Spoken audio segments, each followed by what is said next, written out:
Hello? Hello. I am not sure I'm making it out. This is Becky Steinbruner. I'm your host for Community Matters. I'm having a little bit of trouble with the password. And so I'm going to keep trying and hope that I'm getting out. Today I have hopefully a good program for you if it's able to get out. And we'll be speaking with Mr. Bob Broussard, foreperson of the current Santa Cruz County Civil Grand Jury. And the first hour, the second hour will be split, hopefully, between Dr. Mijin of S.C.C, Assistant Professor of Environmental Studies, and the second half will be maybe representatives from the people of the Red Mountain. A large lithium mine is being put in their sacred lands. This is in McDermott County, or Humboldt County, near McDermott, Nevada, and we're hoping to have them on as well. So I am hoping to get out, but I'm going to go ahead. I think our first guest is here. So let me get him.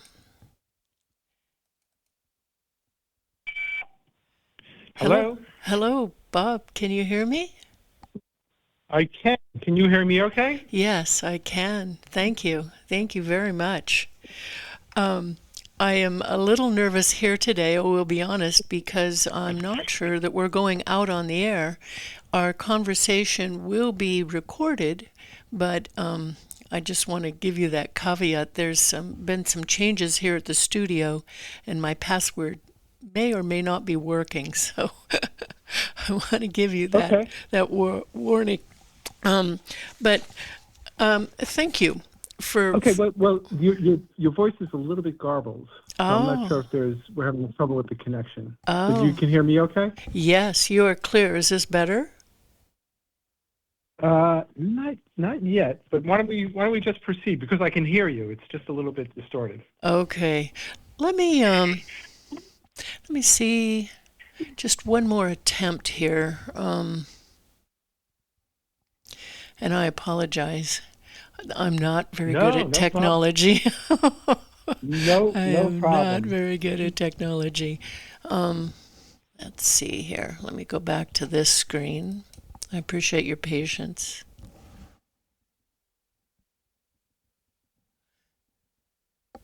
Let's see.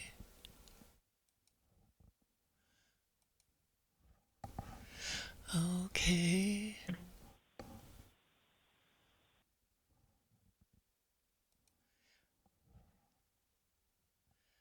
All right. It says that I am signed in. And the difficulty we're having here is that our platform has changed and now requires a second verification. And I have my regular code that I type in manually, but I'm not sure it's working today. They may have made another change. But anyway, let's begin, because I think that I'm going to assume that all is well, and we'll march along. Thank you very much. Sounds good. For those of you listening, welcome to Community Matters. I'm Becky Steinbruner, and I'm honored to have here with us for the first hour Mr. Bob Broussard, who is the current foreperson of the Santa Cruz County Civil Grand Jury for the year of 2025-2026. So, Mr. Broussard, please tell us about yourself. Sure. First of all, Becky, thank you for having me, and thank you for all that you and your colleagues do to get out the word about the civil grand jury. It's such a unique opportunity to participate in local government, and it's a shame that there's a lack of awareness about it. So we appreciate your helping us get out the word, because I know that if people understood what this opportunity is, they would want to jump in, because it is such a unique opportunity. Indeed. So about myself, I'll bore you a little bit. I grew up in Queens, New York. I'm a product of the New York City public school systems. And so that brings me to sort of the value that local governments can provide. And again, this will probably be a little bit more information than you were hoping for, but my grandfather immigrated from Ireland. He settled in Corona, Queens, and raised 7 kids. 2 of my uncles, 1 of my aunts went through public school all the way through college, tuition free. My mother graduated with a degree in chemistry, a master's degree in education, all tuition free. I went to Queens College. My brother went to Baruch College, all tuition free. So to say that local government, local government had a profound impact on our family, and it's just one illustration of what the good the governments can do. So I feel like a real beneficiary of it, and it's definitely why I am interested in how a local government works. So after Queens College, I went to NYU Law School. I was a corporate lawyer in New York City for a while. Then I joined AMC Networks. And while that company name may not mean much to you, the shows that we produced might resonate. So we had a show called Mad Men. We had a show called Breaking Bad. We had a show called The Walking Dead, and we had a bunch of others. And I was there. I had the good fortune of being there for 30 years, and so grew up with all the other folks who joined the company at the same time, and it was just a wonderful experience. We also had a bunch of regional sports networks, and our sister company owned Madison Square Garden, the Knicks, and the Rangers. And I just retired from that position about 5 or 6 years ago. But along the way, I had a really good fortune, and I met my wife. And my wife really has long-standing connections to Santa Cruz. She grew up on a farm in the Sacramento Delta, but her family would come to Santa Cruz for 2 or 3 weeks every summer. And so they have a long-standing connection, and this area means a great deal to their family, and it's come to mean a great deal to me as well. And so it's my good fortune that we're now residents of Santa Cruz County, one of the most beautiful places on the planet. Boy, I agree. So that's, yeah, really, we are lucky. We are lucky to live here. Yeah. And that's about the background. Well, Just enjoying my time here in Santa Cruz. That's wonderful. Wow. Well, thank you. You are the current foreperson of the Santa Cruz County Civil Grand Jury. How did you get interested and involved in the Santa Cruz Civil Grand Jury? Well, I actually had a friend who served on the grand jury 4 years ago. Interestingly, he was also originally from Queens, New York, but he served on the grand jury about 4 years ago, and he explained what he was doing, and it sounded very interesting. And I forgot about it, and then I saw an ad in the local paper about a year ago, and I remembered what Rich had told me. And so, I looked further into it. I attended one of the informational sessions to get more information about it. And then I applied and feel fortunate that I was able to join the jury, and was really, really excited to do that. Yeah. Well, thank you. Thank you for your service.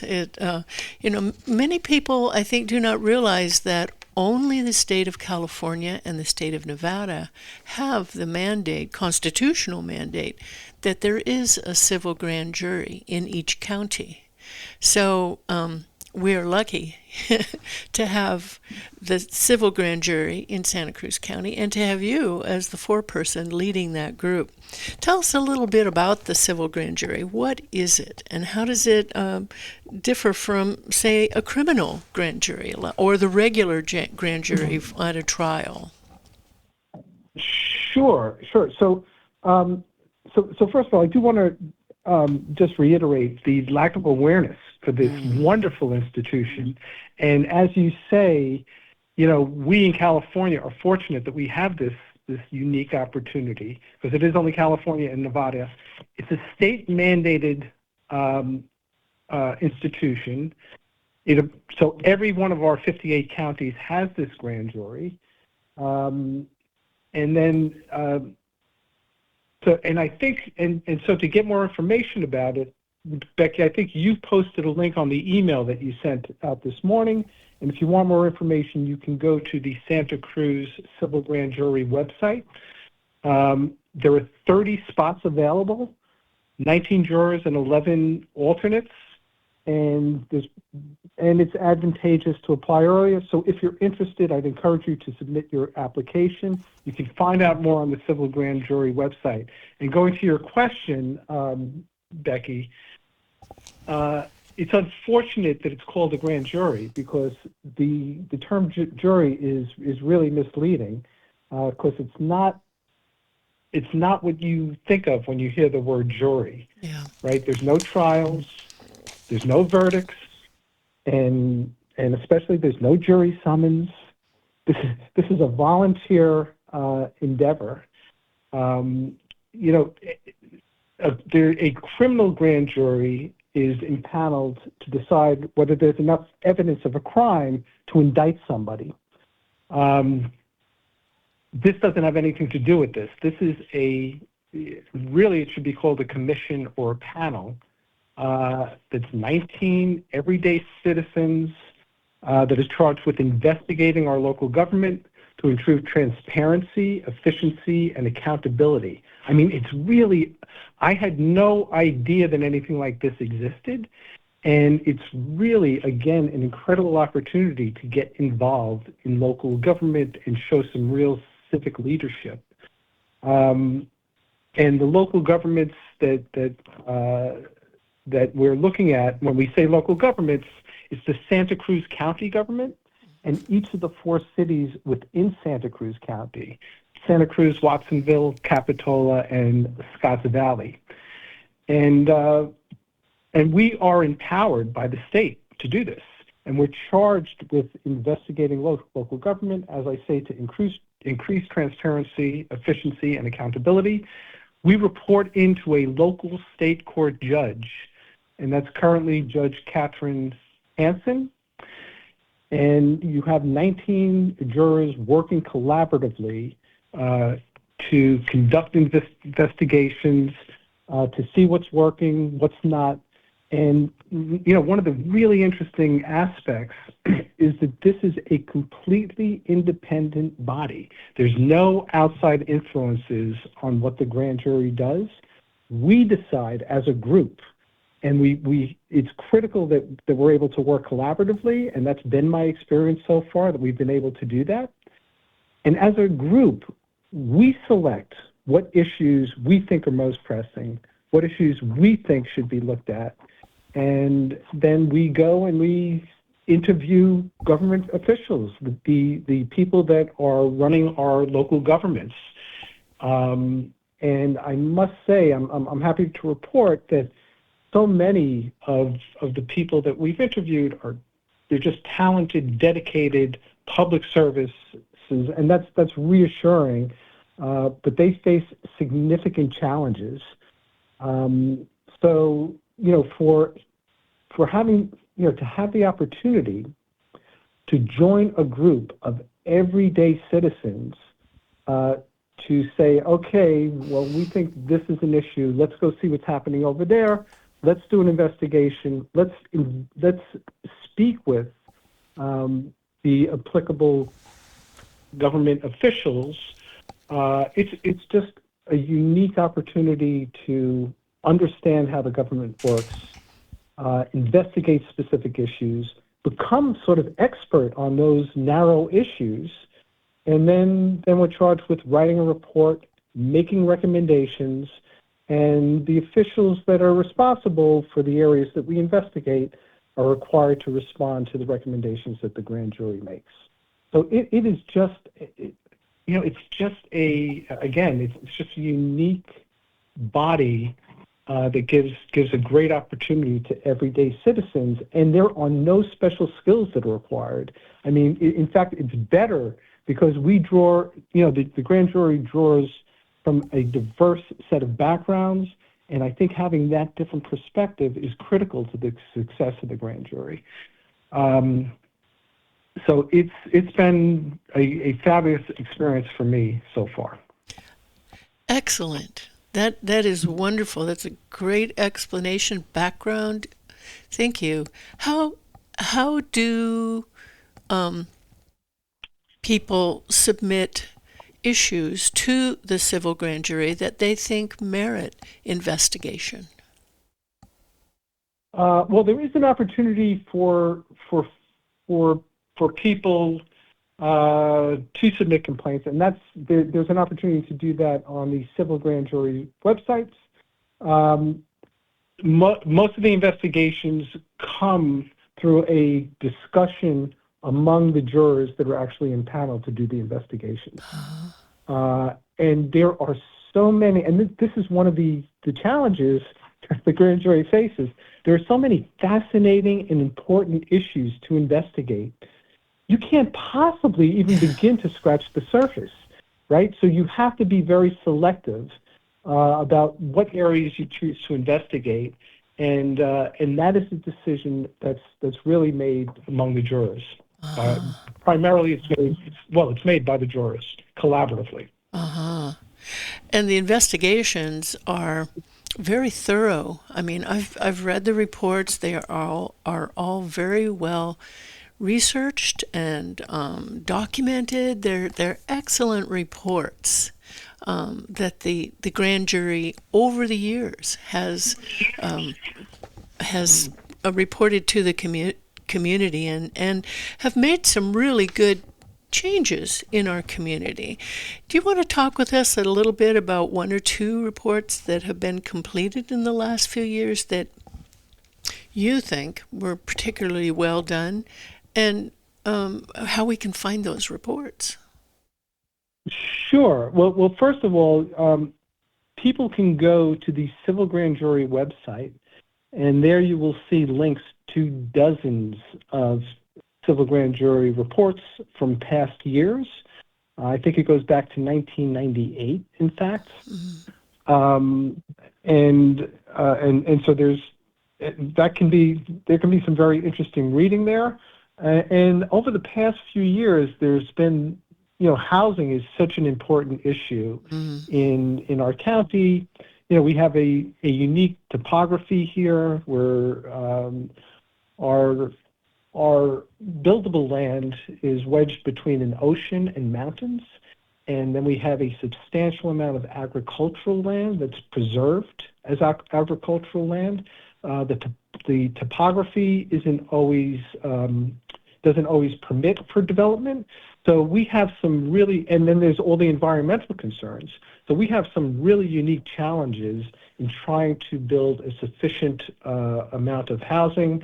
There's a housing crisis across the country, housing crisis here in California, and Santa Cruz is by no means immune to that. And there have been a couple of reports issued in the past few years that addressed sort of the housing issue generally. So, for example, there was one on the permitting process, which is a big challenge for any government, because so many agencies have to weigh in on whether or not a certain development is going to comply with the infrastructure. Is it going to comply with the environment?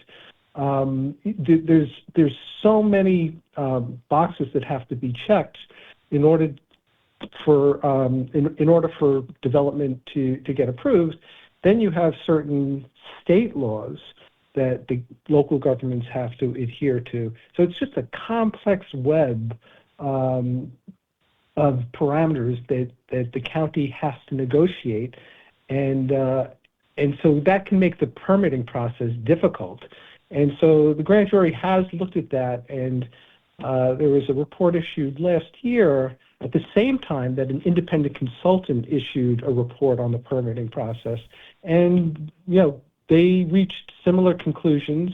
The county has been in the process of taking steps to streamline the process, which they've been doing. And I think that's an example that highlighted an important issue, because we do need more housing in the county, and making it, streamlining the process, which both the county and the state are trying to do, will really help address the critical issue. Mm-hmm. So that's a couple of the, and as you say, it's good work. And if you take a relatively narrow issue, it's almost like being a litigator. That there's a narrow issue that you have to focus on, and you can become really knowledgeable about that narrow issue in a relatively short period of time. And I think that's what this process is. You get a committee together, and that's the way this works. First the jury selects, okay, what topics are we going to investigate? And then different people align around different topics. And so what you'll do is you'll wind up with anywhere from, and it varies by year, 5 to 10 topics. And then you'll have committees, 4 or 5 people for each one of those topics. And then they will do deep dives on the topics that they select. And by deep dive, they'll do all the research. They'll see what best practices are on that topic. They'll speak with government officials that are responsible for those topics. And that way, they really become knowledgeable about that issue. And so to have 5 or 6 talented people examining an issue and coming up with recommendations can be really helpful and impactful. Indeed. You've given us a very good picture of what it's like to serve on the county civil grand jury. What amounts of time does it take for someone to serve on the grand jury? And talk with us a bit about that. What would people be getting themselves into other than a very good experience? It's a great question, and what we're looking for are civic-minded people who want to make a difference. You see so many issues. We see so many issues around us. Here's an opportunity to really get involved and have an impact. But it requires a commitment, as you say, and it is a 1-year commitment. It's a term from July 1 to June 30. So I'm in the current term, and so this current term will end June 30. A new group of jurors will come in on July 1st, and that will be a 1-year term. And then in terms of the hours that are required, well, we have weekly meetings of the entire jury, and that's been a really great experience because these are people, in my case, people I like and respect and have grown to value those relationships. And that's been a really terrific experience. And I'll value those relationships long after this term is over. So we have lively discussions about the topics that we're investigating on a weekly basis. And that is really a great opportunity for people to come in, tell the entire jury what they're thinking about their topic and get feedback. And being able to tap into, all the people on the jury and what their thoughts are really elevates the discussion. And I'm a big believer that, 2 people are better than 1, and in this case, 19 people are better than 4. So to be able to tap into that talent is really, really valuable. So we have weekly meetings for the entire jury. So you do need to do prep for that. And then the meetings we have are typically 2 hours long, maybe 2.5 hours. And then people generally are on 1, probably 2, maybe 3, but typically 2 investigative committees. And those committees have their own meetings.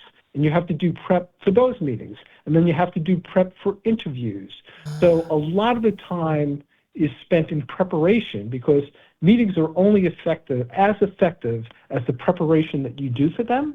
Yeah. So I think a lot of the the time that's devoted is really time that the individual jurors spend getting ready to make the meetings as effective as possible, to make the interviews as effective as possible. And so that's all a long way of saying 15 to 20 hours a week. Something like that. And that will vary widely over the course of a year. Uh-huh. So in some weeks it's going to require more than that, and in some weeks, that won't be the case. But I would say as a rule of thumb, 15 to 20 hours. But I think people get so engaged in their topics, Yeah. that they enjoy the process, and they enjoy doing the prep, and that's needed to be done. Mm-hmm. And supporting their colleagues. I'm sure that's a big Yeah. piece, being prepared and asking questions and really giving thoughtful input on what is being presented. That's a marvelous Yes, experience. and Becky, you're right. I mean, that's one of the great parts of the experience, because people really come to the table wanting to help each other, Yeah. and that's a really great thing to experience. And the contributions are just they're just fantastic. Yeah. If you've just joined us, welcome to Community Matters. I'm honored to have here Mr. Bob Broussard, the current foreperson of the Santa Cruz County Civil Grand Jury, talking with us about the Civil Grand Jury, what it does, the importance of it, and what it's like to serve on that. And right now, this is through the court system the Civil Grand Jury operates. They are looking for people to sign up for next year. So talk with us a little bit about the recruitment efforts that you're doing, Mr. Broussard. Yes. Well, one thing I'm doing is I'm doing an interview with you, which is very helpful. Thank you very much we for being here. No, we and Becky, you've helped get out the word, and your colleagues have helped get out the word, and we really appreciate that, because again, it's such a wonderful, unique opportunity that nobody knows about. And I'm confident that if people really understood what this opportunity is to work shoulder to shoulder with your neighbors from every walk of life, to try to identify and help improve challenges that are facing the county and our county officials.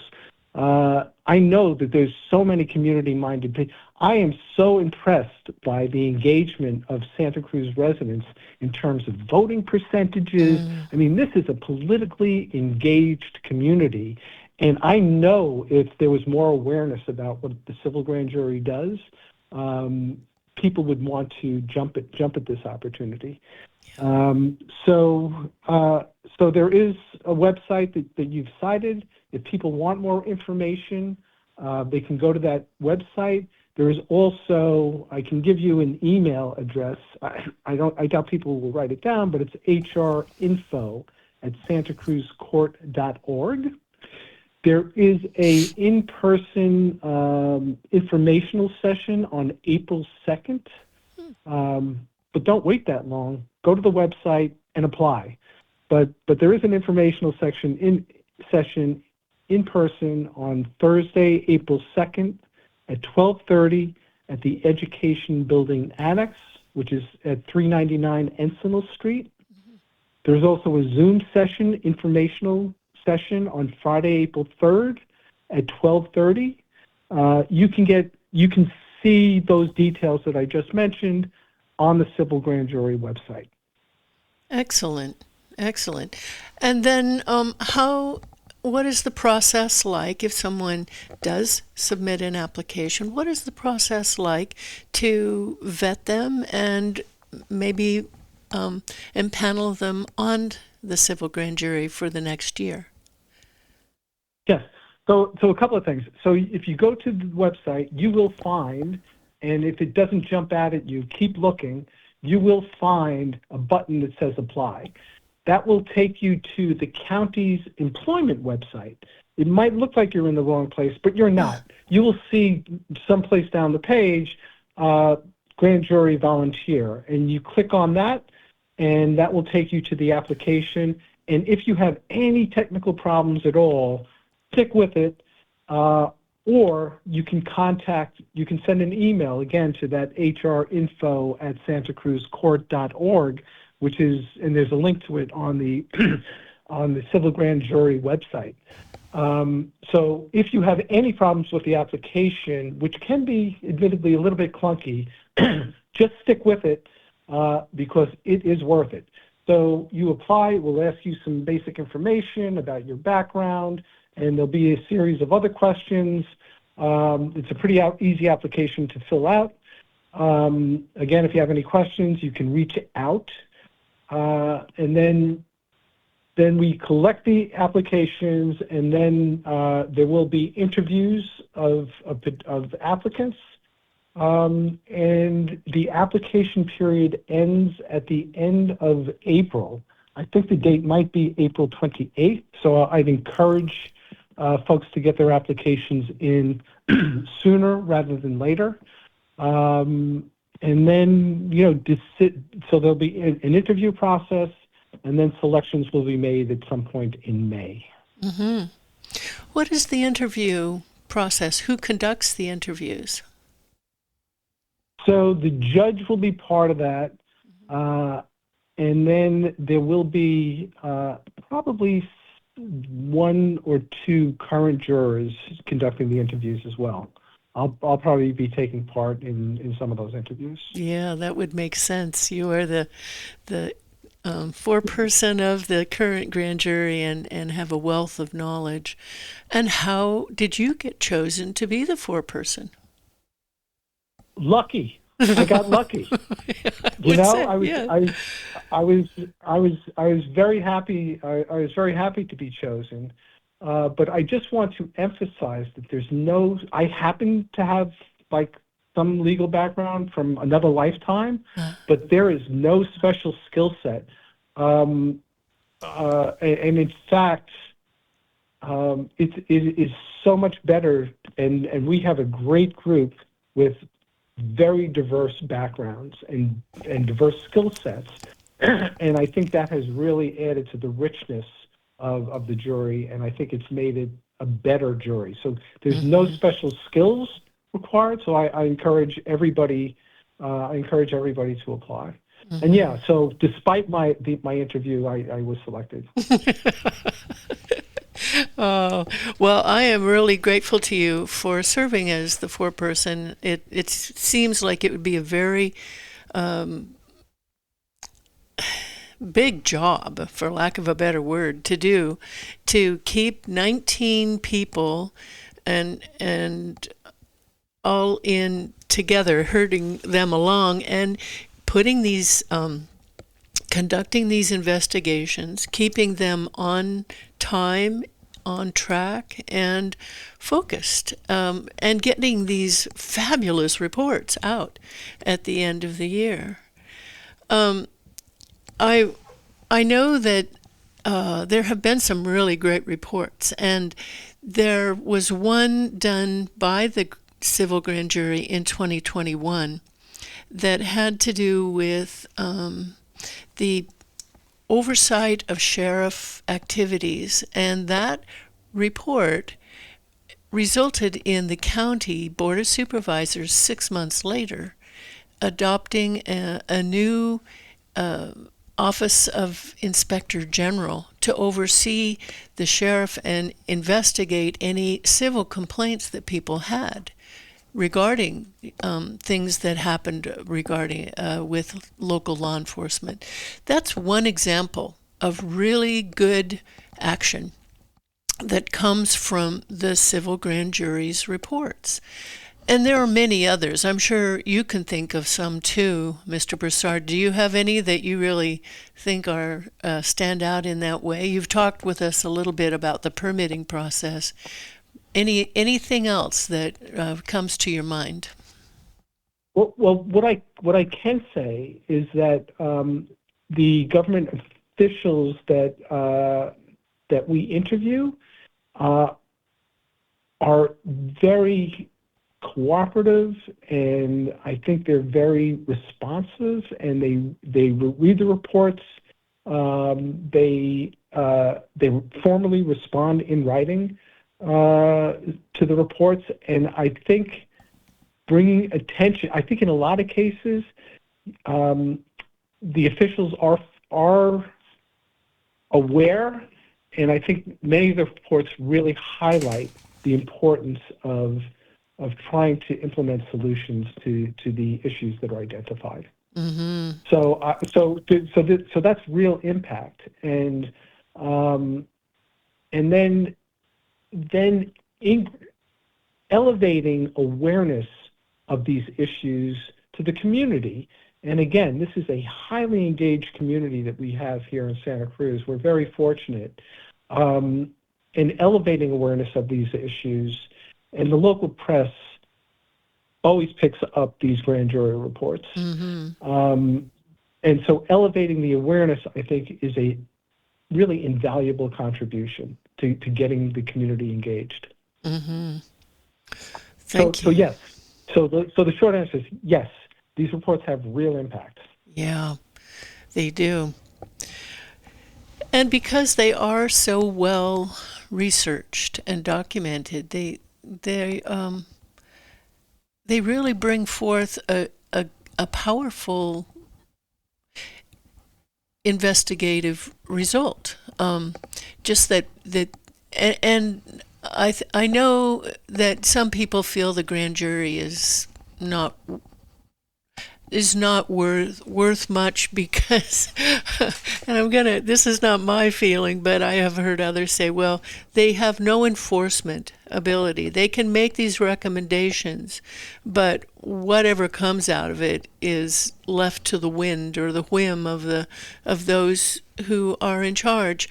But I have seen over the years, because I've been watching the grand jury reports, I really appreciate all the hard work that goes into them.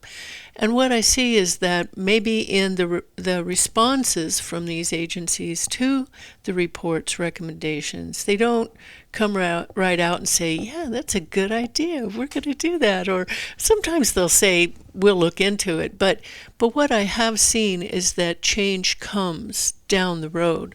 And going back again to that grand jury report and the resulting Office of Inspector General that came out, one of my, I guess, favorite reports was from 2020. I live in a rural area, so fire protection is a big issue. And in 2020, the grand jury issued what I thought was a very excellent report called Ready, Aim, Fire, and it evaluated the county's preparedness for fire.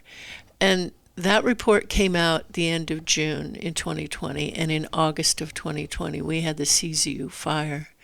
And many of the issues that the grand jury report highlighted were borne out in the local response to the S.C.C fire.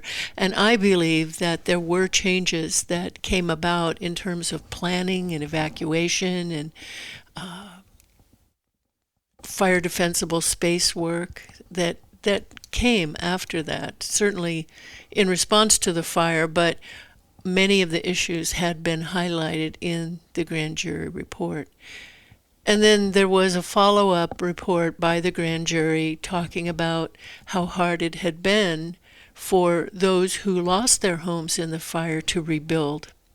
And excellent reports. So for those of you... No, those are great. Those are ahead. Great examples. Really good examples. There are many great examples. I think all of the grand jury reports are good and very much merit the time to read them and reread them and really think about what it is that the grand jury identified as issues and their solutions. There are always solutions. Serving on the civil grand jury is a big job. Was there anything that has surprised you, plus or minus, about serving on the civil grand jury that you'd want to share with anyone considering? Well, I do want to emphasize the independence aspect, that once the jury is impaneled, it's really up to the jury to decide how to operate. It's up to the jury to decide what issues to investigate, and it's completely up to the jury what reports to issue. So having that level of independence is really, and autonomy is really really terrific for, again, just an everyday citizen of the county. And also pleasantly surprised at how people from diverse backgrounds have come together and worked collaboratively and productively on issues that people care deeply about. And to a person, the people on the jury are super concerned about their community and dedicated to doing what they can to improve things. So that's all been super positive. On the other side, I guess the fact that there's so many potential issues to go after, and you can't examine them all. There's only so much time, and so you have to be selective and relatively speaking, there's only a handful of issues that you can meaningfully investigate.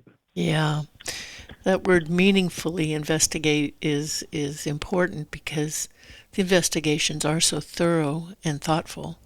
So that must be frustrating. And as the jurors' year goes on, probably new issues come to light that, oh gosh, I wonder if we could have time to squeeze that one in. Does that happen? Right. Yeah. Right. And you're right. No, you're right. You're right. Issues do come up, and you think, wow, should we? Can we? So you're definitely right about that. We've had those discussions. Yeah. I do want to pick up on what you mentioned about the jails, because one of the things that the grand jury actually is required to do is they're required to make an inquiry about the status of the operations of the jails. And I can say that we did do a tour of the main jail, and it was just a terrific. It was a real eye-opening experience. And again, I will say that we're in good hands with committed, talented officials, and they face tremendous challenges. But they are really well equipped to deal with the modern problems that are presenting themselves. So, How many? I know there's the main jail. Are there other jails in the county that the grand jury is required to review? yeah, I think it's up to the grand jury to decide. There's a Roundtree facility that's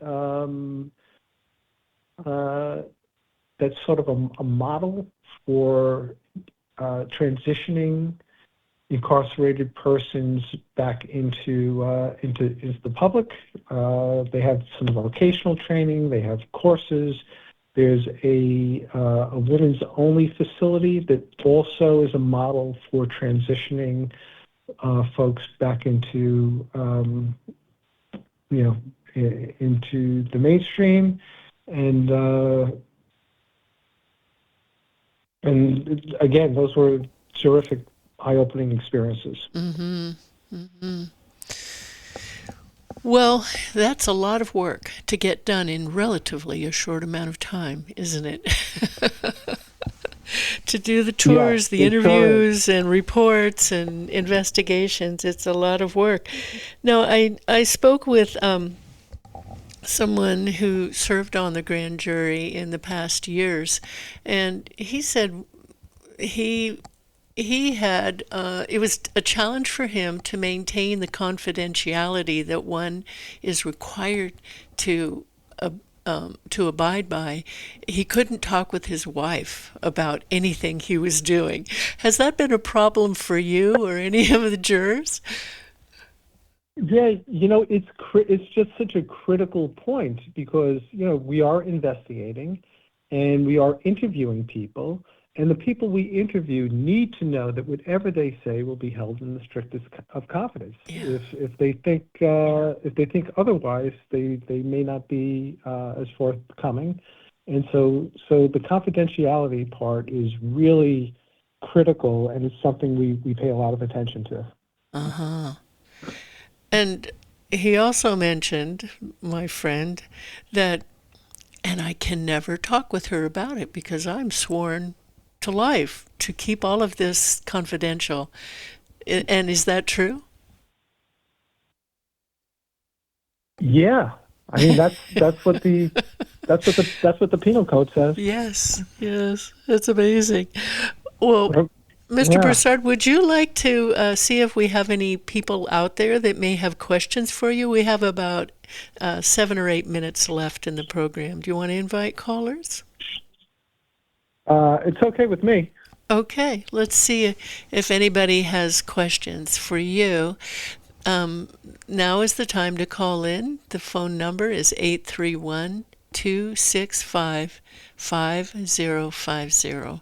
And I'm speaking with Mr. Bob Broussard, the current foreperson of the 2025-26 Santa Cruz County Civil Grand Jury. What is it like to serve on the civil grand jury? What is the civil grand jury? So call in with your questions and get them answered right here on Community Matters. So, Mr. Broussard, I wonder how this experience you have had has changed your outlook on how county government operates or city government. The grand jury also can investigate county and county and cities. So how has it affected your view of local government? Well, I've been repeatedly impressed by the quality and dedication of many of the government officials that I've met during the process. And I certainly have gained a deeper understanding of how the local governments operate here, and I just and continue to learn. But definitely I'm impressed by the talent and dedication of the folks that have taken on these positions, and many of them could probably have secured higher compensation in the private sector, but they've decided that they wanted to dedicate themselves to public service, and that's really commendable. Mm-hmm. Indeed, we are lucky to have great people working in our local government offices, and the grand jury report, I think, only highlights that. And to be clear, the grand jury investigations are there to make things better, not to try to cast aspersions on any area of local government. Exactly. I mean, some people refer to this as a watchdog organization. We're not a watchdog. Mm-hmm. We're supportive. We have the luxury. Again, the county and the local governments have so many challenges. They're dealing with so many different important issues.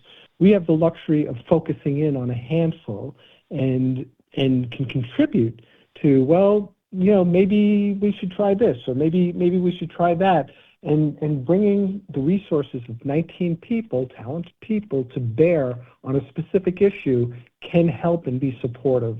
And it's not accusatory. It's not a watchdog. It's a supportive panel. Yeah. If you were going to change the name of the civil grand jury, what would you change it to convey that message better? A blue panel commission. How's there that? we go. You've got it. Blue ribbon panel. Or some sort of commission. I'm sure that, marketing is not my forte, but I'm sure we can come up with something better than grand jury, because it's so misleading. Yeah. When you hear the word jury, it evokes all sorts of imagery. Yes. And that's not what this is. This is a group of talented people coming together, everyday citizens, working collaboratively to look into local government and seeing if there's a way that they can help operations, they can help transparency, increase accountability. What a unique opportunity for normal. You don't have to run for an election. You can just apply and join the jury. So it really is a unique opportunity to get meaningfully involved in local government and make a difference. Indeed. I think that perhaps we should suggest to our legislators that the California Constitution be changed to incorporate that name, the Blue Ribbon Panel, for government improvement or something like that, rather than the civil grand jury. I think it would do a better job of helping people understand what the civil grand jury does and the importance of it. Right. It will relieve one. It will eliminate one level of confusion, because the first hump is to say no, it's not that jury. So you have to get over that confusion before you even get into what it actually is. You got to say, well, it's not this, before you can say, and it is this. So it would help. It would help at the margins. Yes, indeed. Well, maybe the listeners out there can put together a letter to our Congress, to our governor, and see what we can do to address that, because the grand jury work is very important and we are lucky to have it. Mr. Bob Broussard, current foreperson of the Santa Cruz County Civil Grand Jury, what would you like to leave the listeners with in our last 30 seconds here? So just again, I want to just emphasize what a wonderful opportunity this is for everyday citizens to have an impact on local government. It's an independent body. It's a state-empowered body. We report into a local state court judge, Catherine Hansen, and it is really a wonderful institution. Excellent. Well, thank you for your service. People need to sign up now and by April 28th, and there are those two sessions where you can learn more about it in April. Thank you very much for your time, Mr. Broussard, and for your great public service. All right. Well, thank you very much, Becky. I appreciate. My pleasure. Thank you very much. I appreciate your time. Take good care of yourself. Okay. Thank you. Bye now. Bye for now. So we are currently off the air, but I'm going to keep talking because this is on a recording, and hopefully those who listen to the recording will benefit by what I will say in the next 6 minutes while the recorded news is playing. So we've just heard Mr. Bob Broussard, the current foreperson of the Santa Cruz County Civil Grand Jury. And again, those reports are available on the Santa Cruz County Civil Grand Jury website. And as Mr. Broussard said, you can go back many years, back into the 90s, to see what people were looking at and concerned about there and what solutions they were offering. And then think about, well, has any of that happened? And in some cases, it has. Whether it's behind the scenes, the civil grand jury's solutions, recommendations do have merit and are paid attention to, if you will, by those who are making the decisions in our local government. So if you'd like to sign up for that, I would encourage you to do so. And as Mr. Broussard said, it is an excellent opportunity to really, for 1 year, dive in deeply to a few issues and become an expert on them, and then formulate solutions to make things better. And as he and I both pointed out, it is not with the intention to cast aspersions on anyone or any department or any level of government. It is confined to local government, not state or federal government, only Santa Cruz County and cities within the county. So think about it, sign up if you are definitely interested. And as Mr. Broussard said, there will be 2 informational meetings, one on Thursday, April 2nd, in person at the Santa Cruz County Office of Education Annex at 399 Encinal in Santa Cruz. And then the next day, that's Friday, April 3rd, will be a virtual one. And both of these are at 12:30, so you could do it on your lunch hour if you're a working person. And the hours expected for service on the grand jury vary, depending, as Mr. Broussard said, depending on what is happening. But there are weekly meetings of 2 hours and preparation for them. And then on an investigative committee, you would be expected to prepare for interviews with the people and formulate questions, do some research, and then ultimately write a well-written report. And as Mr. Broussard said, it is a collaborative effort. It would not all be on your shoulders alone. You would be working as a team with other like-minded people who want to make things better.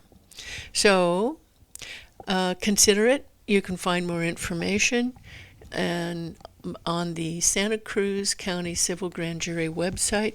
Also going to the court website, because the jury is under the auspices of the Superior Court. And as Mr. Broussard said, it is sort of overseen by Superior Court Judge Hansen. And so you know that things are being taken seriously. All right.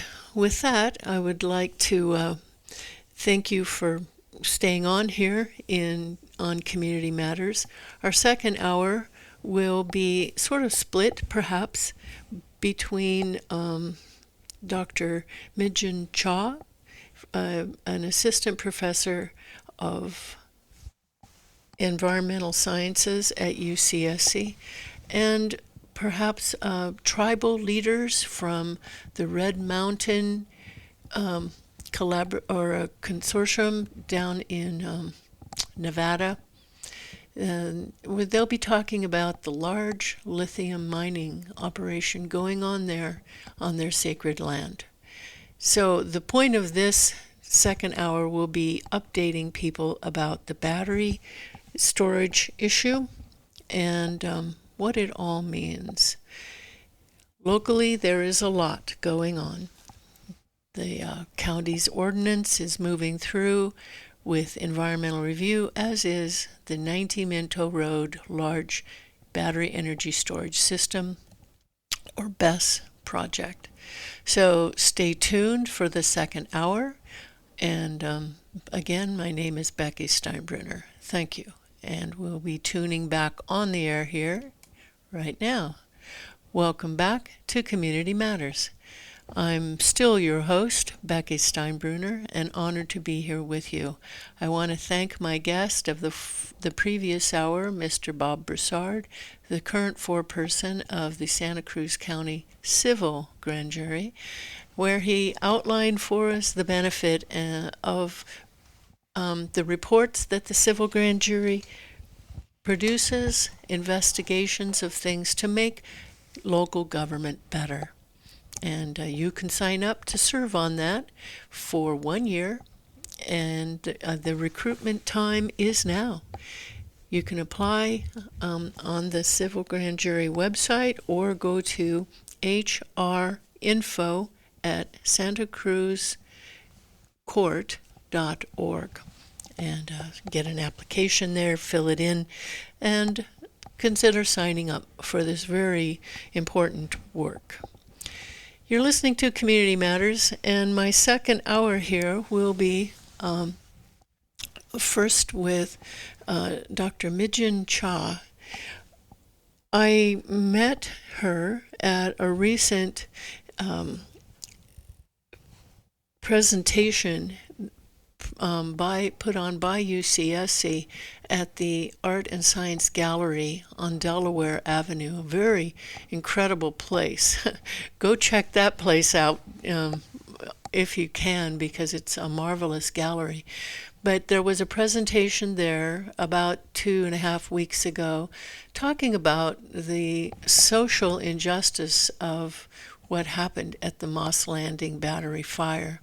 That happened January 16th, began January 16th, 2025, and burned for a few days, scattering heavy metal, toxic cloud and soot over a wide area.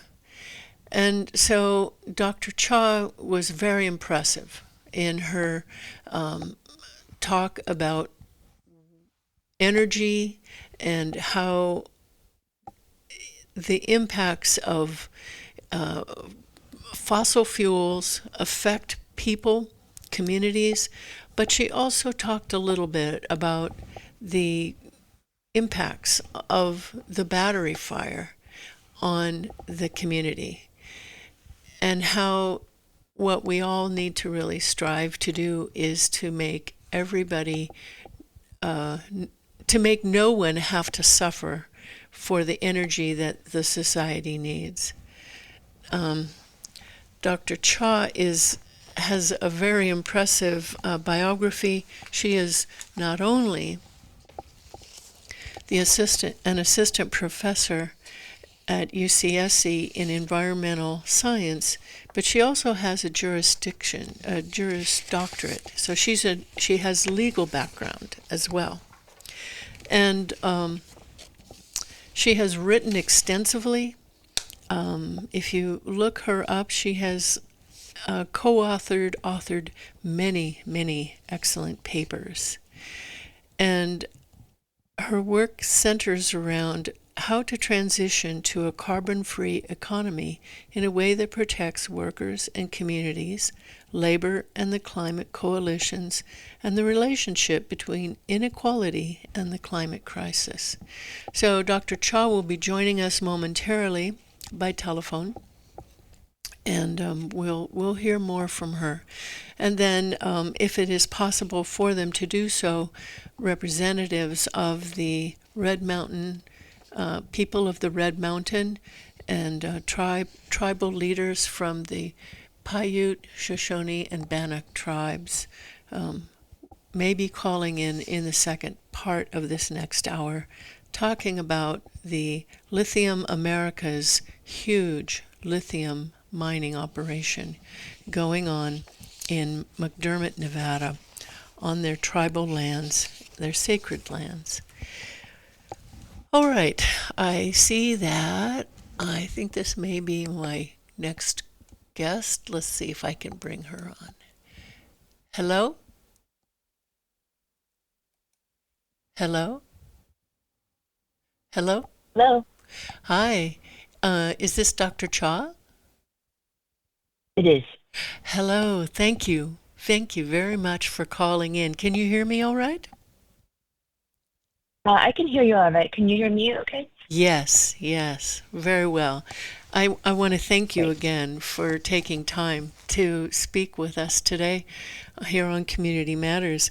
I was just introducing you a little bit that you are an assistant professor at UCSC in environmental studies.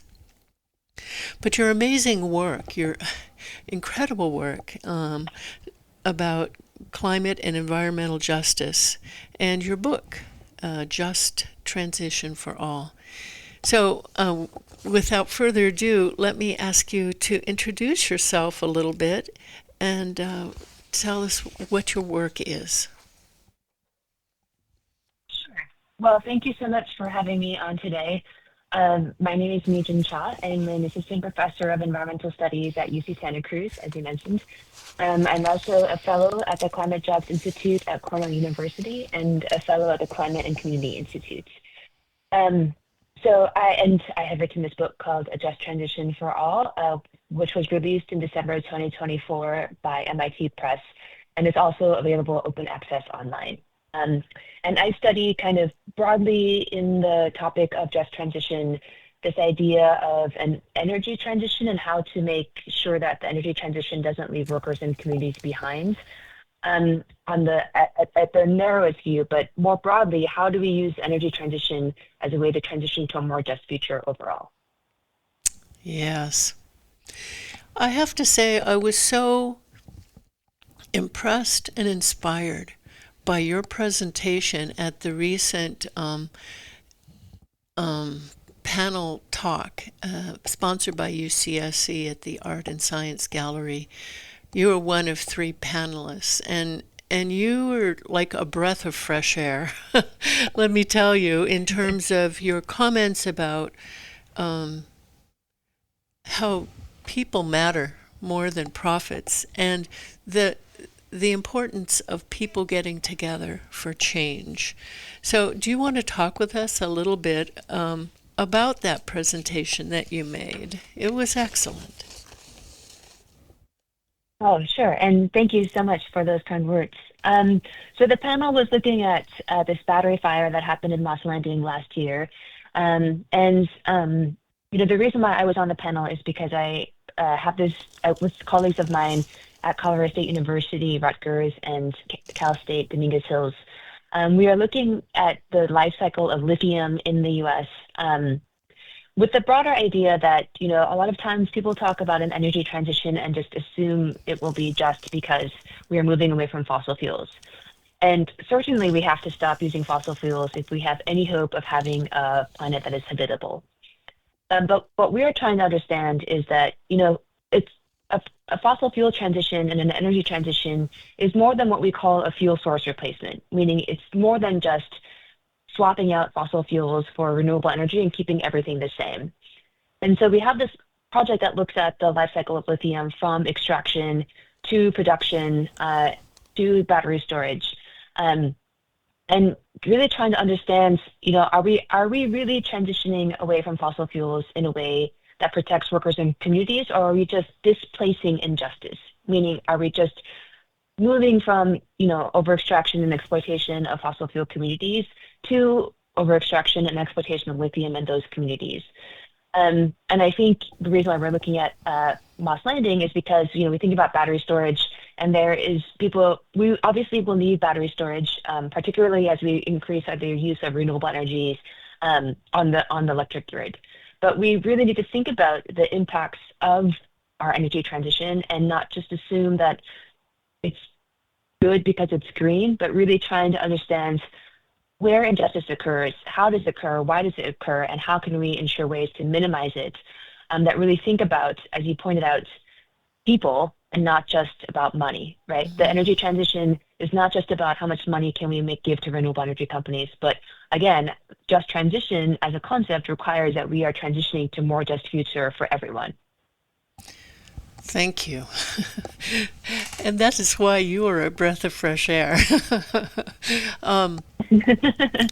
Truly.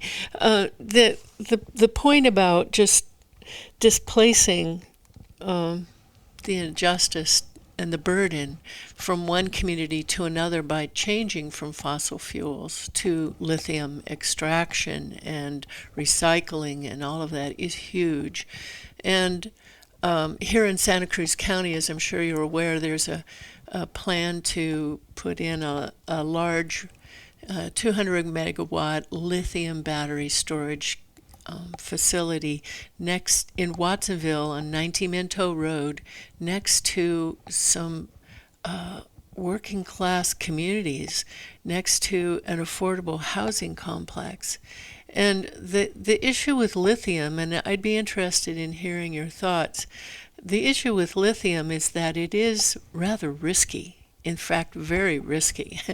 No matter what the chemistry is, whether it's the nickel metal cobalt that burned in Moss Landing, or if it's the lithium iron phosphate chemistry that is being proposed for the 90 Minto Road project, they still burn and they are prone to explosions and things. So the placement of these facilities is huge, and the battery storage technology used is critical. Do you want to speak at all, since your group has examined the lithium issue? Do you want to speak to what you have learned and your thoughts on that? Yeah, I think that there are others that are much more well versed in the actual chemistry of the batteries. What I would say is that there were several missteps in Moss Landing, such as the battery units being enclosed inside. They're too close together. The fire suppression system, was inadequate. That I think the reason why we have to think about just transition in the way that we transition away from fossil fuels is because when we have examples like Moss Landing, then you create, as you can see what's happening now, extreme amounts of distrust in local communities. And that creates opposition to an energy transition, right? It hinders an energy transition and delays climate action, understandably, of course. And so I think this is why it's really important for us not to keep recreating the same injustices of the fossil fuel system in different communities. I think that there are, as you mentioned, lithium batteries have, there is always a chance of fire, but there are obviously certain things that can be done to minimize that risk. Again, none of us have our heads in the sand and think that, we can do everything through back in fossil, in when cavemen lived, right? No one is trying to argue for that kind of lifestyle. But there are certainly things that we can do to minimize risk. And the issue tends to be that minimizing risk means that you are also reducing profits, right? Because these kind of safety measures cost money and companies are reticent to do so. And so I think the argument is, how do we minimize this risk? How do we engage communities in a way that they feel, and not just that they feel, but they are part of decision making, right? I think this is largely the problem. One of the biggest challenges of infrastructure placement is that communities are, if they're ever consulted, are consulted at the end as some kind of sign off. We just need your approval, which is a much different situation than if you start from the beginning of okay, let's think of how this could look in a way that is mutually beneficial to all parties. Yeah. So I think when we think about siting of energy infrastructure, those are the kind of questions that we should be asking. Yeah. Thank you very much. You have a very extensive background in energy transition, and in 2023 you testified before the U.S. House of Representatives, the Committee on Natural Resources, Subcommittee on Energy and Mineral Resources, about reducing the impacts of fossil fuel economics on disadvantaged community. And in that testimony, you referenced something you called sacrifice zones relative to oil and gas production. Do you want to talk with us a little bit about that and how that might transfer over to the lithium battery storage issue? Sure. So the idea of the sacrifice zones is something that is very prominent in environmental justice literature and in environmental justice struggles.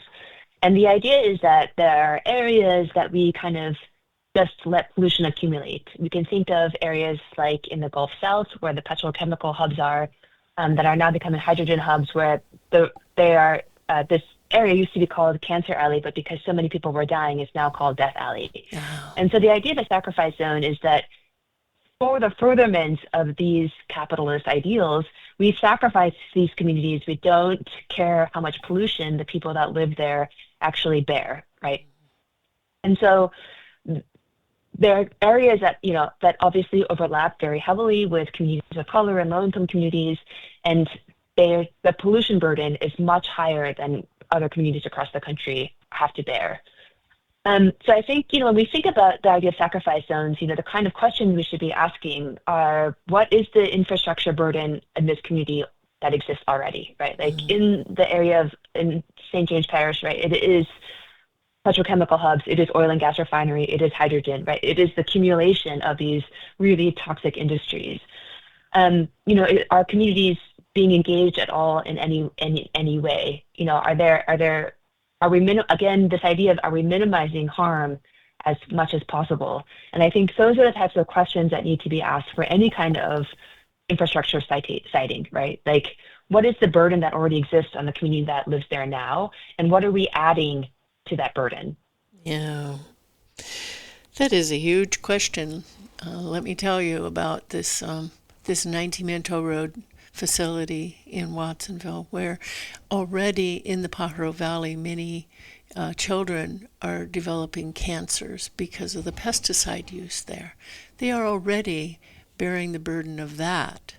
And so to add this on, one really has to wonder if it is fair, if it is just. So thank you for that. Talk with us a little bit about your thoughts on community organizing.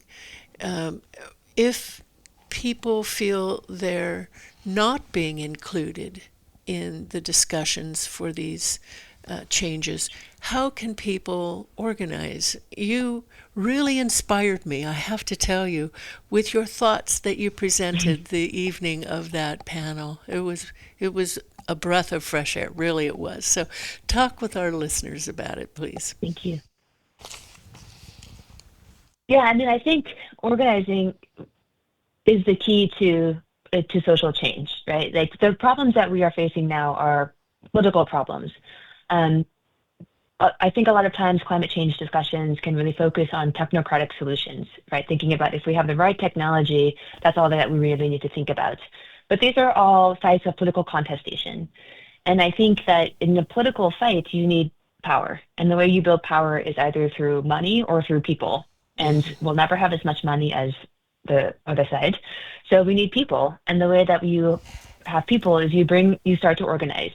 And I think that, organizing can seem kind of daunting to folks that are not used to being engaged, but it is really truly as simple as like talking to folks that care about the same thing that you care about and trying to figure out like what you can do together. It can be as simple as like going to city council meetings, right? Going to city council hearings and making sure that your voices are being heard. But I think you can also see examples of, like, for instance, Minnesota, and the community organizing that is being done against ICE. A very militant, very aggressive, very violent force. And you see neighbors truly standing up for each other, not just in terms of, protecting people from ICE, but also things like making sure people are being fed who are too scared to leave their houses, right? Making sure that their rent is being paid. And that is all being done through community organizing. And I think when you do that kind of organizing, you start to realize that there are people that care about the same things that you care about, which makes you feel less alone. But there are also people that care about you, even if they don't know who you are. And I think that, in the moment that we're in, making sure that, like, the other, like, fascism and neoliberalism wants you to feel alone, because if you feel alone, then you feel powerless. But I think something like organizing makes you realize that you're not alone, and then that you're not in this fight by yourself, which gives you not just hope, but courage. And that courage, I think, is contagious. And when you start to organize with folks and you start to care about people who you may not even know, you realize that like together you can ask for and demand things that make our lives better, right? Like we should not be living these circumstances where the money is all going to the top 10 wealthiest people in the world. Mhm. And the way that we combat that is finding other people that feel the same way and building something together so you have that social infrastructure so you can fight these battles together. Indeed, indeed. I have always regarded the people as the fourth arm of government, and Exactly. when we link arms on something, we can make big changes. It's a very powerful thing. But in these times, people such as I'm going to again go back to the example of the 90 Mento Road Seahawk Energy Project next to communities where people may be very afraid to speak out, be very hesitant to question. How can we encourage them, or what would you say to that? How can we do that to bring them into the fold? I mean, I think people are right to feel afraid, right? We live in very terrifying times. And so I think that understanding that, people are afraid versus people are cowardly, which I think that sometimes those two get conflated, I think can help folks understand each other. And I think, being alone is very scary because one person cannot do many things, right? But I think the idea of solidarity and community is such that it is empowering. And so bringing people together, I think it's really important to create this social fabric, which means that it's not just transactional, like what can you do for me, what can I do for you? But it's things like let's have a meal together, get to know each other and see like what is important to you, because I bet what's important to you is important to me. And then that creates this like shared bond that you can then use to build more and more, build more on and bring more people into. But it really does come down to relationships, right? Like reaching out to folks and not in a way that you want something from them, but just in a way of like, I think what's important to you is important to me, and I think we can do something together. Mm-hmm. Mm-hmm. And for those of you who are just joining us, welcome to Community Matters. I am honored to have here with me on the line Dr. Mijin from UCSC, and we're talking about the importance of moving away from fossil fuels, but not simply shifting the burden of energy pollution onto other communities, and with point to the lithium issue of battery storage and mining. Perhaps in a little bit, Dr. Cha, the people from the Red Mountain will be calling in. I'm not sure. It was not confirmed. So that may or may not happen. But there is a prime example of the shifting of energy transition to causing great harm to another people, another environment. In the McDermott, Nevada area, it is a sacred land, the McDermott caldera, and GM Motors is a big investor, having the land has been purchased by a big corporation, and they're calling it Lithium Americas, and the devastation to the area is enormous. The tribal people have not been regarded or inadequately regarded. And what do you say? What would you recommend for people like the tribal folks in McDermott, Nevada, like the people in Watsonville, who feel that nobody's listening, nobody's paying attention?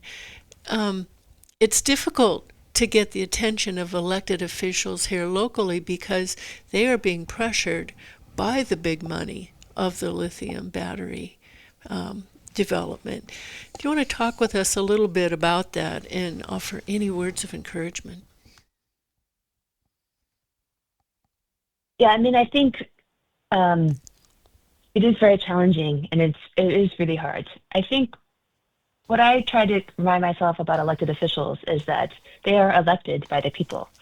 And so it's really important to keep asserting that they are public servants that are supposed to be in service of the public.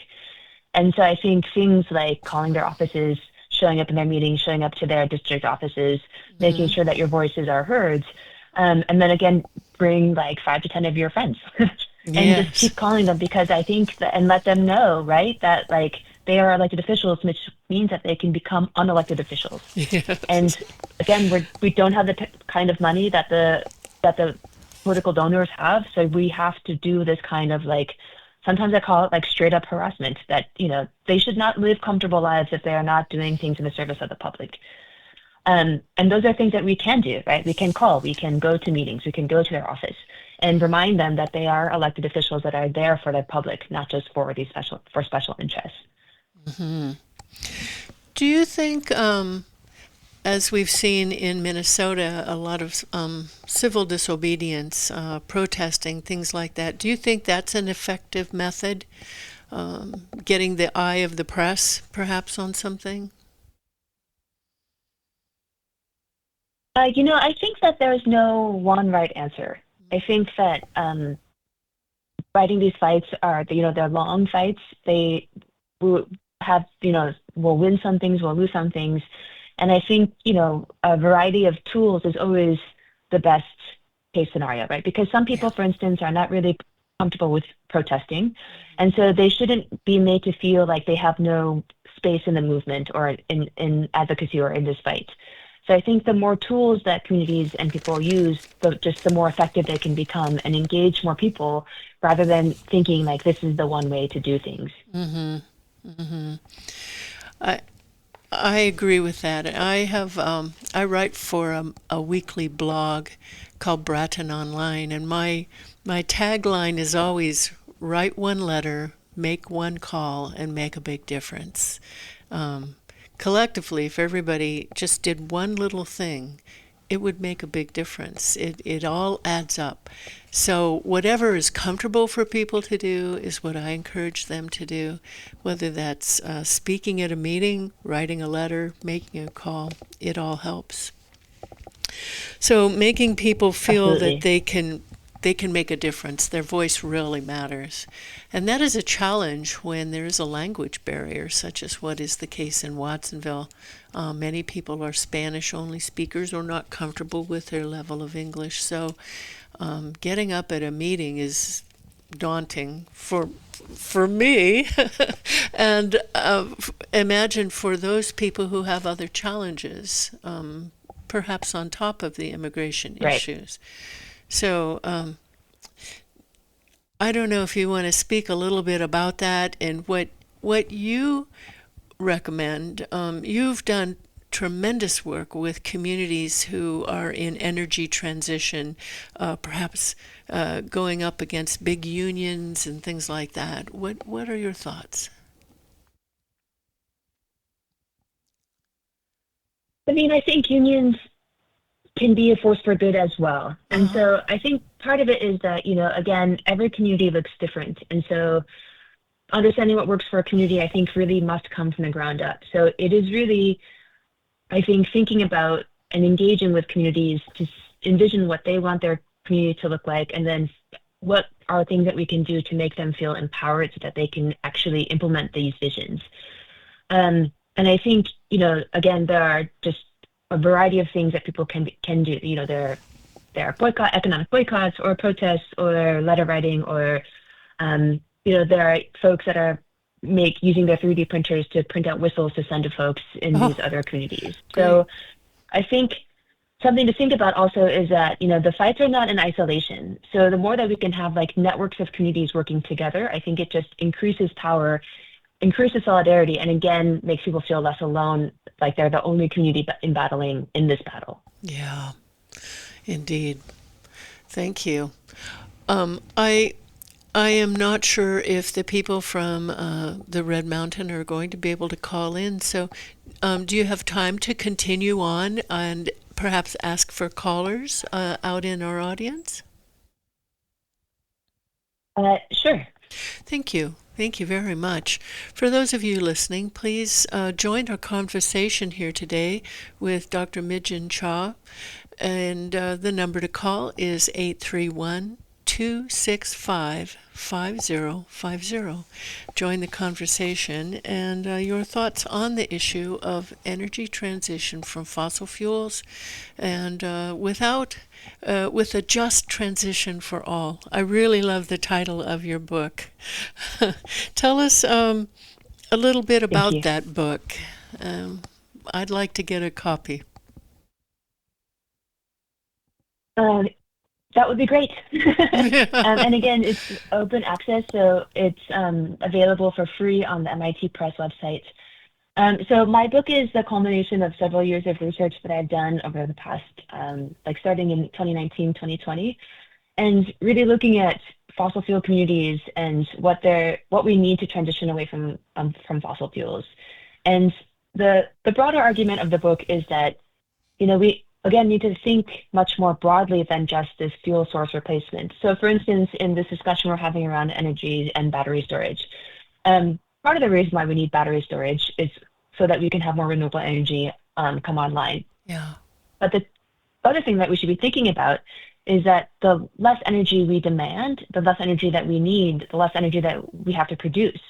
And so the fight of this fossil fuel transition is actually much bigger than just renewable energy production. Like, we have to then obviously also change our utility system, which is currently mainly privately owned. There are, of course, some public utilities, but for instance, in California, we can think about PG&E.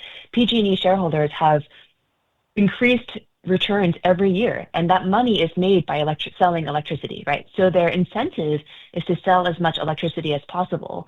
But that, of course, means that we have to produce more and more electricity. Whereas if we remove that incentive and we produce less energy, we made everything as energy efficient as possible, we would then have to produce less energy, and we could minimize some of these environmental burdens that we know that come from mining and from battery storage.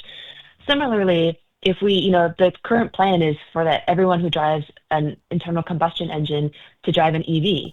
Whereas what we really should be thinking about is how can we redesign our transportation system to really center and incentivize public transportation. If we think about much more public transportation access, public transportation hubs, it's very difficult to leave Santa Cruz to go anywhere else on public transit. Mm-hmm. And that has to change if we're going to meet our climate goals. So we shouldn't be thinking about everybody keeping this car culture, right? Like, the fight against climate change is not just doing exactly what we're doing, but doing it with renewable energy. We have to make these fundamental changes. We need more institutional and structural change to be able to address the climate crisis. And of course, these things also make people's lives better, right? People who have access to public transportation, they have healthier lives. And everybody who drives in California understands how terrible the traffic is. Nobody wants to be driving these long distances, but there's very often no other option. Mm-hmm. And so it's really changing our mindset and our thinking so that we really think about how can we live in better ways that are not just ecologically more sustainable, but societally more sustainable.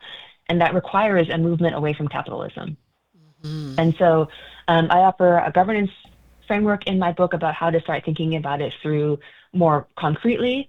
But the argument really is that we cannot just assume we keep doing the same things that we are doing just with renewable energy instead of fossil fuels, that we have to really make fundamental changes in our institutions and systems. Indeed. And that was one thing you pointed out in your panel discussion that really I thought was inspirational, because you don't really hear conservation used much anymore. It's just using a different source of energy. Yeah. So thank you so much for highlighting that important piece. What about the data centers? We read about them and what huge amounts of energy they'll take. Do you have any thoughts on that? And I know this is sort of a question from left field, but what are your thoughts? Yeah, I think data centers are a great example of how we have to really change what we're doing. Some people in the climate movement are arguing that they're not a big deal because they can be, powered by renewable energy. And I would argue that we shouldn't be thinking about, can we produce enough energy to support these data centers? We should really be thinking about, should we be producing this much energy for data centers, right? Like, what is the social utility of AI? What is the social utility of these data centers? Instead, we're just at the whim of the tech industry and just doing whatever they want us to do without thinking about what is the societal benefit. And not just a societal benefit, but what is the societal cost? Because these data centers have a cost to them that is largely being borne by the public. And the profit from them, of course, only is largely private, right? It will go to the tech industry, it will go to the private utilities. And so rather than thinking about, yes, we can of course do this, we should really be thinking about, should we be doing this? And I would argue with data centers, like this unfettered growth is not good for the climate and it's not good for society. And we shouldn't just blindly follow the lead of the tech industry, which we know already is extractive. Oh my goodness. I would like to elect you for governor. Thank you. Thank you so much. It's a whole different way of looking. Instead of just going along with what the tech industry is telling us has to be, really examining why. Exactly. Why. Thank you. Yes. Now that's going to be a tough they battle. keep telling us how great AI is and how important it is and why we have to use it. And I just think, if it was that great, why do you need to tell me how great it is? I would discover that. Right. But it is actually not that great. It's not that useful, and we actually don't need to use it.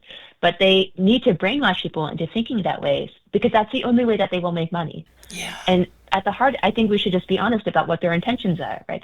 They're very clear that their intention is to get rid of workers. Why would I contribute to that project?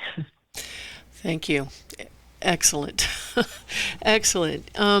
For those of you just joining us, I'm speaking with Dr. Mijin Cha from UCSC, and thank you so much. This is an excellent conversation. And call in and join the conversation. The number is 831-265-5050. And we do have a call coming in now. Let me, is it all right if I take that now, Dr. Cha? Yeah, of course. All right, let's see who this is. Hello, can you hear me? Hello? Hi. Hi. Hi, can you hear me? Yes, we can. You're on the line here with Dr. Cha. And is this Nina? This is Nina Audino. It's nice to be here. I just hope my voice is okay. Your voice is echoing a little bit, but I hope I'm coming across audible. Yes, you're perfect. Yes, it's fine with me. Dr. Cha, is her audio all right with you? Yes, I can hear you. Okay, very good. Go ahead, Okay. Nina.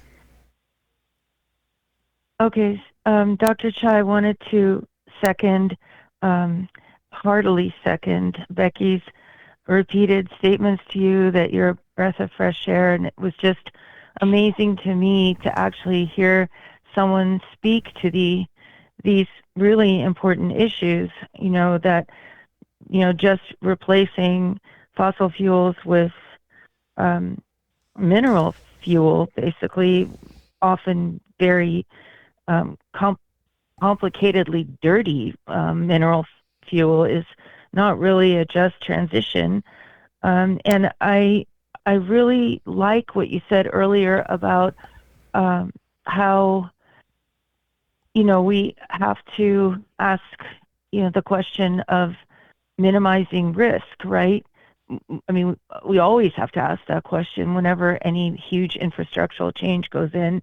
And then you said that, of course, minimizing risk equals less money for the developer. And so I guess my question to you is, it's a question that our group has been asking many people in authority, or people who are authoritative on this subject. So a grid scale BESS facility is huge.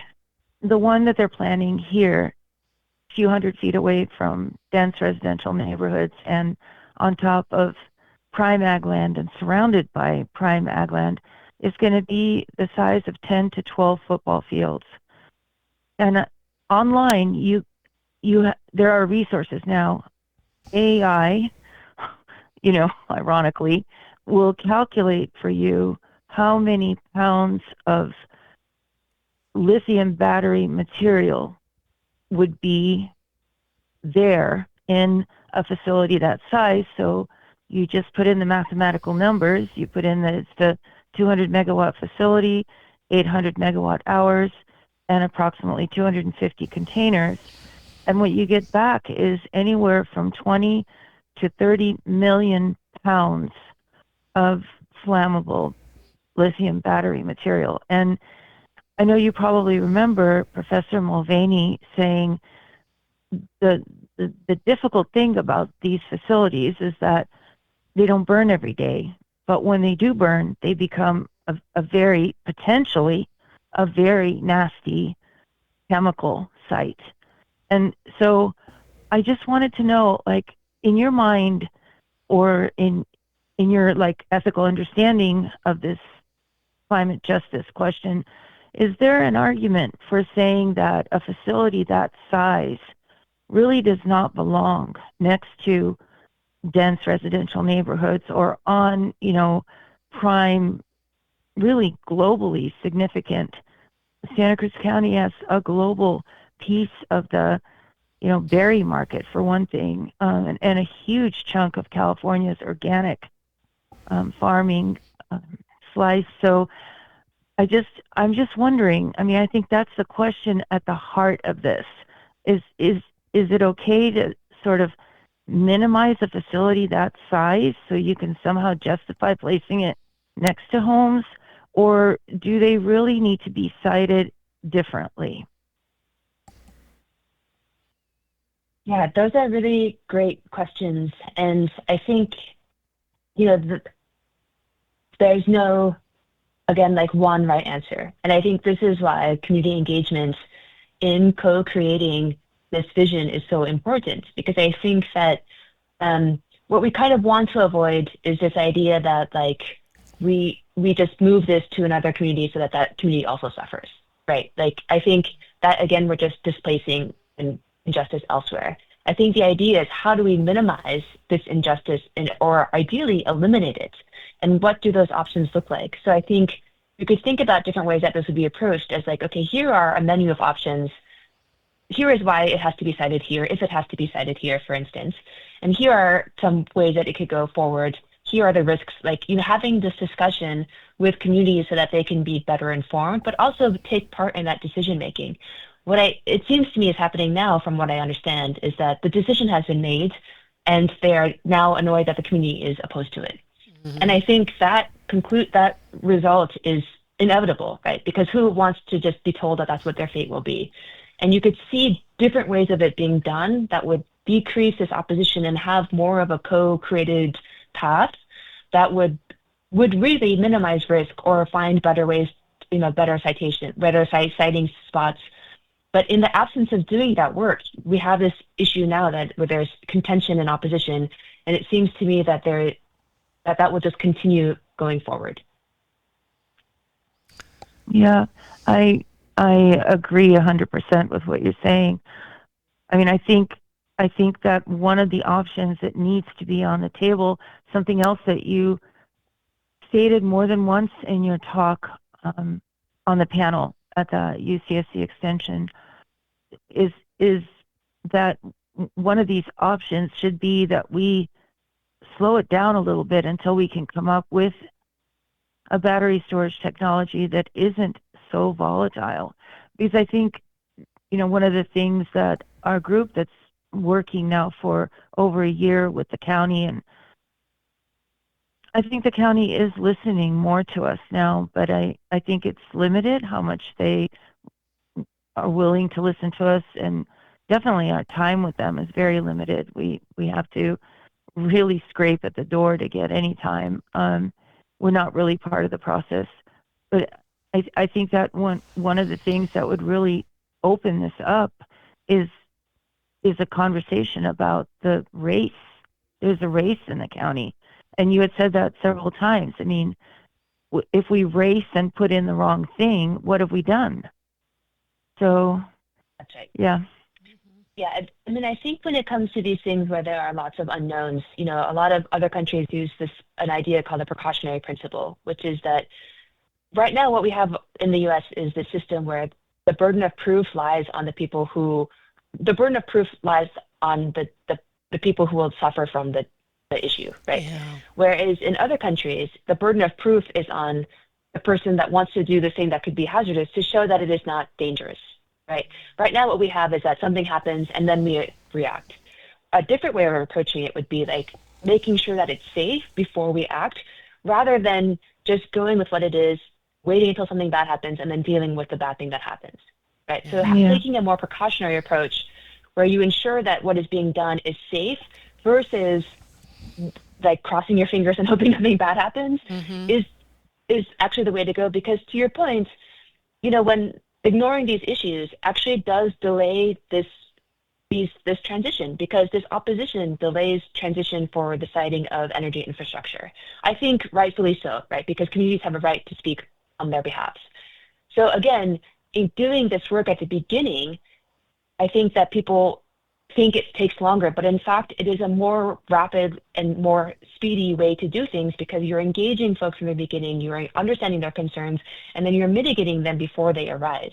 What is happening now is that the decision has been made, which then the only way to oppose a decision that has been made is opposition. Yeah. Right, straight up opposition. So there is no way to work together. Whereas if you engage before the decision has been made, you can actually work together, and that will then speed up the process. Excellent. Oh my goodness. This is, again, you are such a wonderful inspiration, Dr. Cha, that will inspire many of us out working in the trenches to keep working and gather more together with us. But I hope that, go ahead. to me, it's actually a little bit flipped. That the folks that are on the ground doing the work are the ones that are inspiring, right? Because you are doing the hard work, the everyday work. I just read things and write papers, But I think that maybe, while I appreciate your kind words, I really do think the inspiration is from the people that are doing the thing, because you are doing it and you're working together. And by working together, you're finding your strength in numbers. And that is, the inspiration is coming from, you are inspiring each other more than I think any inspiration is coming from me. Well, it's always good to hear from an outside source, an authoritative source like you, that the work is important and we need to continue it, no matter how discouraging it gets. I listened to a video recording today that you were a featured speaker with the UCSC Labor and Community Justice group, and you talked about that, how you try and maybe it doesn't work, but you try again and you keep trying, and eventually you do succeed in some way or another. So thank you. I want to just bring a little bit of this relevance of this shifting with the lithium battery issues, and I agree, we need that storage to help us move away from carbon, to store energy from wind and solar so it can be used, but the lithium is the problem. And perhaps on another program, the folks from the McDermott reservation will call in, but this big project that's happening on their sacred land, 6,000 acres destroyed. And here's the big one, 11,300 gallons of diesel per day is what it takes to mine this lithium. 1,700 million gallons of water a year, and this is in a desert. And 500 tons of earth. I'm getting an echo there. Disturbed for 1 ton of lithium. So I'm getting an echo of myself. I'm sorry. So, I'm also hearing the echo. Nina, maybe you can mute.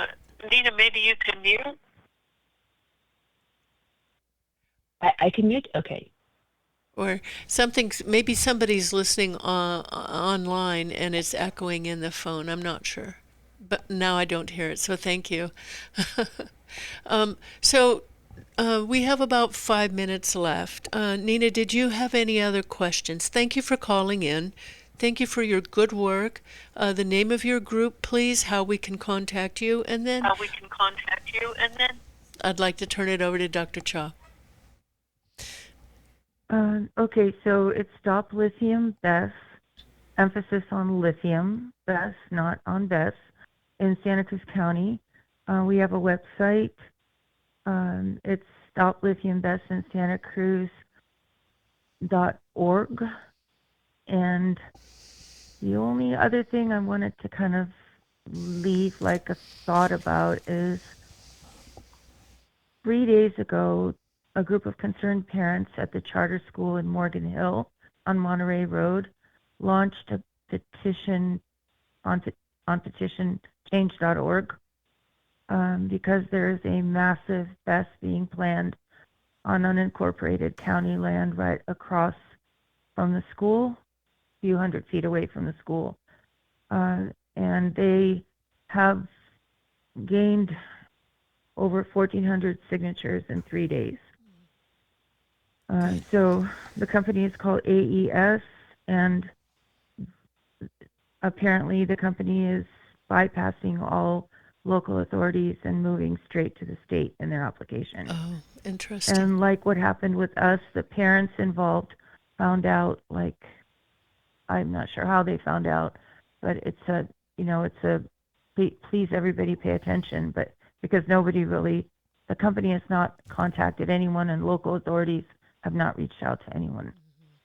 But Dr. Cha, I just wanted to say thank you. Thank you very, very much.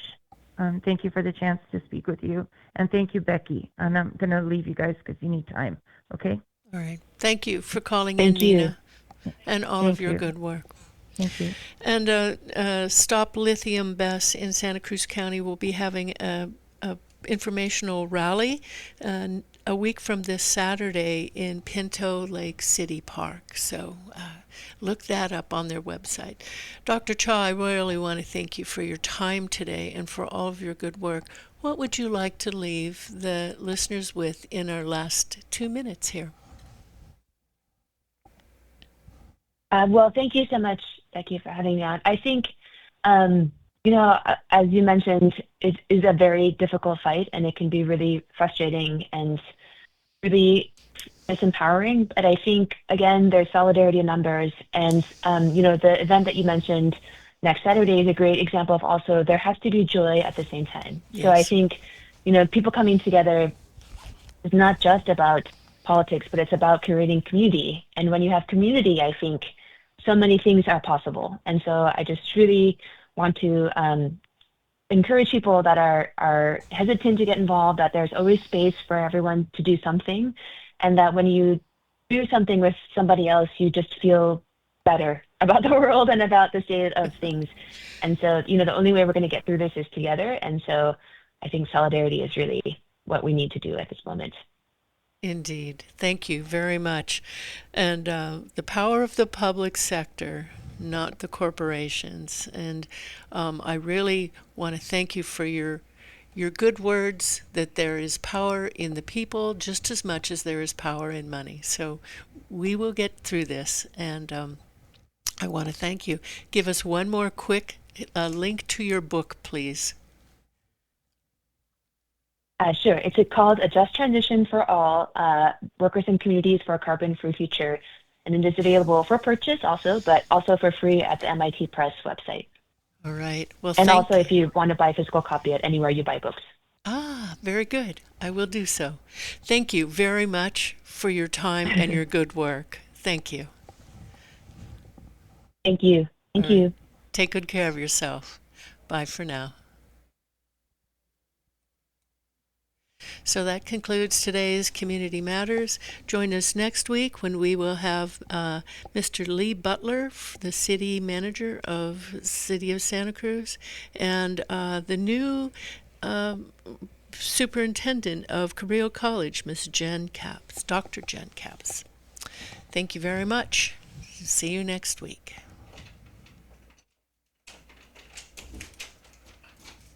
Yeah, they